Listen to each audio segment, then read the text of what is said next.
ராகேஷ் தனது குடும்பத்துடன் வனவிலங்குகளைச் சுற்றிப் பார்க்க விடுமுறை நாட்களில் வந்து சுற்றிப் பார்க்கும்பொழுது தனது குடும்பத்தை விட்டு தொலைதூரம் சென்று விடுகின்றான். அப்பொழுது பின்னால் பார்க்கும்போது யாரும் அங்கு இல்லை. அப்போதுதான் அவன் உணர்ந்து கொள்கிறான், நாம் தொலைந்து விட்டோம் என்று.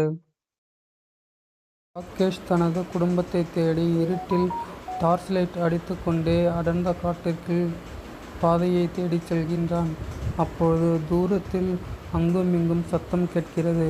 என்னடா என்று பார்த்தால் சிறுத்தைகளின் சத்தமும் ஓநாய்களின் சத்தமும் காதுக்குள் கேட்டுக்கொண்டே உள்ளது. அப்பா, அண்ணே என்று சத்தமிட்டு கொண்டே செல்கிறான் ராகேஷ். வீட்டுக்குள்ளே எங்கள் பையன் ராகேஷ் காணா போயிட்டான், அதனால் எங்கள் பையனை எப்படியாவது கண்டுபிடிச்சு கொடுங்க அப்படின்னு ராகேஷின் பெற்றோர் வனவிலங்கு அதிகாரியிடம் முறையிடுகிறாங்க. சரி, நாங்கள் எப்படியாவது கண்டுபிடித்து விடுறோம் என்று கூறுகிறார். ராகேஷ் அடர்ந்த காடுகளை கடந்து சமவெளி பகுதியான காட்டுப்பகுதியை விட்டு வெளியே வந்து நின்று உதவியை நாடுகின்றான் ராகேஷ். இறுதியாக ராகேஷை வனவிலங்கு அதிகாரிகள் கண்டுபிடித்து பெற்றோர்களின் கையில் ஒப்படைக்கின்றனர். அவர்கள் மகிழ்ச்சியுடன் வீடு திரும்புகிறார்கள்.